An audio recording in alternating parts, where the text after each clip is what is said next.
At dark, White Otter called the Cheyennes to assemble in the ravine. Then he announced his plans. "My brothers, I am going to the Kiowa camp to find out about Red Dog," he said. "I will try to find out about the ponies. Then I will come back and tell you what to do. You must wait here. Keep a sharp watch. Do not let the Kiowas find you. If you hear them coming, ride away to that place where the trees are. If I do not come back before another sun goes away, you will know that something bad has happened to me. I will watch out. I do not believe the Kiowas will catch me. Now I am going to ask Sunbird and Little Raven to go with me. Sunbird knows about that camp. Little Raven will help us with the ponies. Now, my friends, I am going away. Pretty soon I will come back and tell you about Red Dog." When Running Crow told the plan to the Cheyennes, they expressed their disapproval. Most of them wished to accompany White Otter on their perilous expedition. They believed that it would be foolhardy for the 3 Sioux to go without them. "White Otter, I will tell you how my brothers feel about this thing," said Running Crow. "They say that it would be foolish for the Dakotas to go to that camp alone.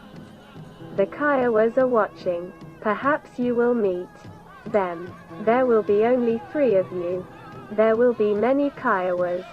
Perhaps you will be killed. Then your people will say, 'The Cheyennes held back. They were afraid. They sent our brothers ahead to die. Then we would feel bad. Come, take some of these brave warriors with you. Then if the Kiowas come after you, it will be easy to get away.'" "Running Crow, I have listened to your words," replied White Otter. "If too many of us go to do this thing, the Kiowas will hear us. We must not let them know that we are here until we are ready to rush into the camp. Do not feel afraid. Nothing will happen to me. Once I went to that camp with my brother Sunbird, and took away ponies. I will go there again. Well, my brother, I see that you propose to go ahead with this thing, so I will not talk any more against it," said Running Crow. "It is good," declared White Otter. Soon afterward the 3 Sioux scouts rode away.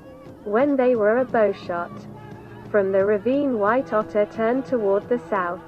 He felt quite certain that the Kiowas would expect the Cheyennes from the north or the west, and he believed it would be safer to approach the camp from the southward. "Yes, it is the best way to go," said Sunbird. They eventually circled toward the east and crossed the ridge without encountering their foes. Then they rode cautiously in the direction of the Kiowa camp.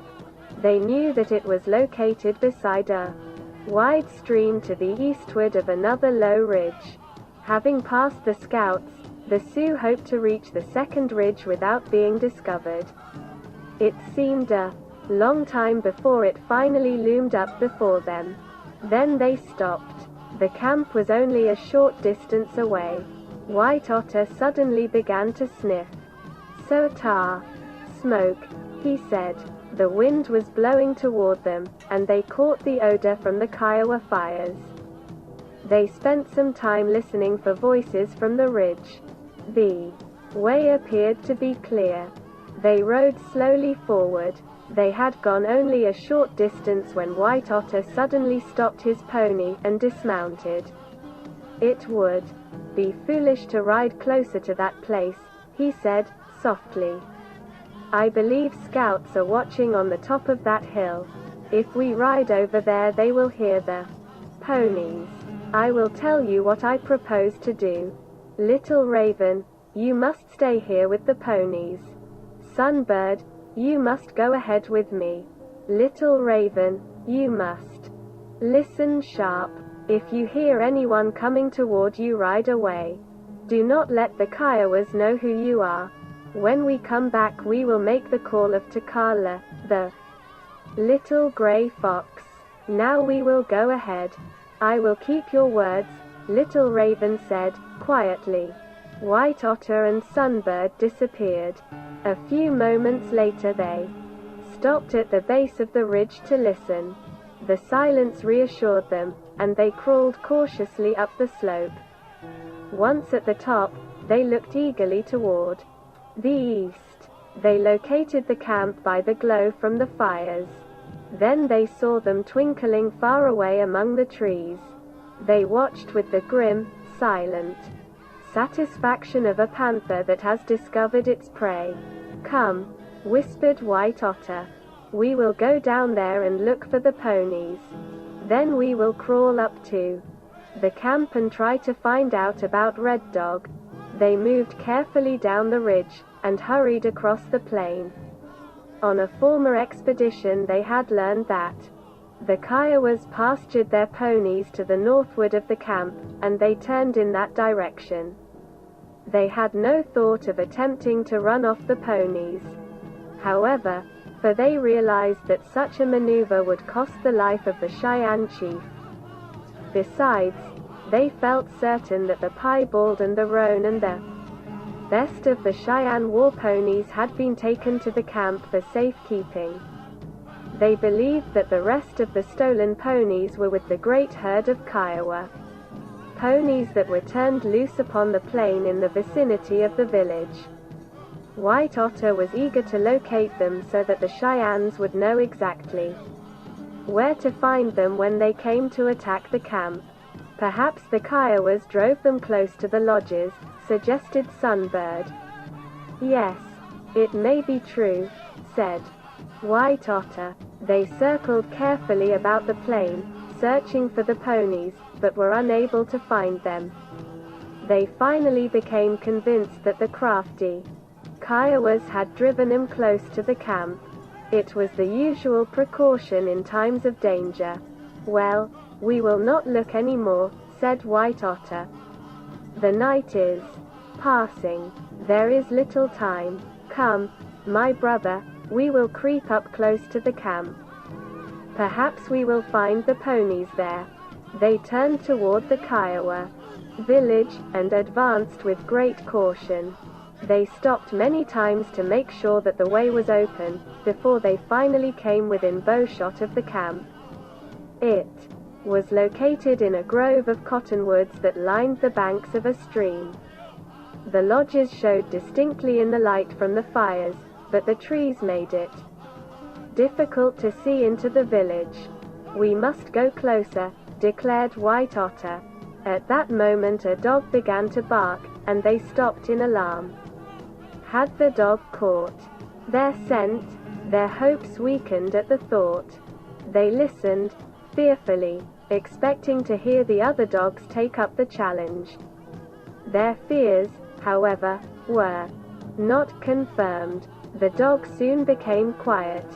The peril had passed. It is good, whispered White Otter. We will go ahead. They moved through the darkness as silently as shadows, and approached close to the edge of the timber. Then they stopped. They were almost within leaping distance of the camp. They feared to advance nearer because of the dogs. Then White Otter suddenly thought of a way to overcome the peril. Come, my brother, we will climb into this big tree, he proposed. Then we can see into the camp, and the dogs will not find us. It is good, said Sunbird. They climbed noiselessly into a large cottonwood, and went sufficiently high to obtain a splendid view of the Kiowa camp. The Kiowas were assembled about a large fire, and a warrior whom the Sioux took to be their chief was talking excitedly. In a few moments they recognized him. They had outwitted him several years before. Hi! I know that warrior. It is the lame wolf, laughed Sunbird. Yes, I see who it is, replied White Otter. A moment afterward they made a still more interesting discovery. They saw a number of ponies tied at one end of the camp, and among them they identified the Piebald and the Roan. They were tied before a lodge, and the Sioux believed that the Kiowa who occupied it was the one who had taken the ponies from the Cheyenne camp. "Pretty soon we will take them away," said Sunbird. White Otter kept still. He was searching the camp for Red Dog. The Cheyenne chief was not in sight. White Otter became alarmed. He wondered if the Kiowas had already killed their prisoner. The possibility staggered him. He fastened his attention upon the man who was addressing his people. He appeared to be telling them something important. They were listening with serious attention. The entire tribe seemed to have assembled at the council fire, for the Sioux saw men, women and children in the group. Then the speaker suddenly pointed toward one of the lodges, and the Sioux looked eagerly in the direction. A moment afterward the robe was drawn from the doorway of the lodge, and 3 warriors appeared. The Sioux instantly recognized one as Red Dog. "Watch sharp," said White Otter. The appearance of the Cheyenne chief threw the Kiowas into a turmoil.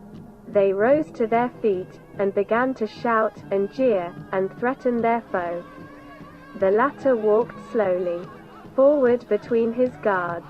He was badly crippled and walked with difficulty, and the Kiowas laughed at his misfortune. Several boys followed behind him, mimicking his gait. The eyes of the Sioux flashed dangerously. "I would like to kill those people," declared Sunbird. "Wait," White Otter said, grimly. Red Dog was led to the council fire. The Kiowas immediately began to threaten him.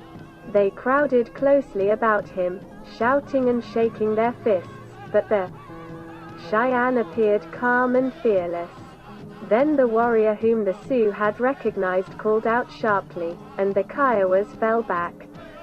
A moment afterward he addressed the prisoner. The Sioux wondered if he was speaking in the Cheyenne dialect. Red Dog gave no indication that he understood him. When the Kiowa finally paused, and appeared to be waiting for a reply, the Cheyenne remained silent. The Kiowa laughed scornfully, and turned away. Then Red Dog was taken back to the lodge. The Sioux felt greatly relieved. They believed that Red Dog would be spared for the night at least. The thought gave them hope. They believed that the following night they might be able to rescue him from his predicament. "We have found out what we wish to know," said White Otter. "Come. We will go and tell the Cheyennes about it." "Yes. We must get far away before the light comes," declared Sunbird. They were about to descend, when they suddenly heard voices. The speakers were approaching the camp. They were close to the tree in which the Sioux had concealed themselves. The latter waited anxiously for the prowlers to pass. They believed that they were scouts who had been watching on the plain. Then the voices ceased, and the Sioux became uneasy. They wondered if the scouts had gone. They watched to see them enter the camp. Long moments passed. The scouts failed to appear. The Sioux wondered what had become of them. Then they heard them talking directly beneath them. They had stopped at the tree. The Sioux wondered if they had been discovered. They feared to move. At last they heard the Kiowas passing on. A moment afterward they saw 2 warriors enter the camp. "Now we will go," said White Otter. They descended from the tree, and sped safely into the night. Dawn was almost at hand when they finally found Little Raven. "You have come, it is good," he said. "Did you find Red Dog?" "Yes. We saw Red Dog in the Kiowa camp," White Otter told him. "Did you see the ponies?" "Yes. Our ponies are in that camp," said Sunbird. "Hi. That is good," declared Little Raven. "Did anything happen to you?" White Otter asked him, as they rode toward the Cheyennes. "No. Nothing happened to me," said Little Raven. "I listened sharp. but I did not hear anything.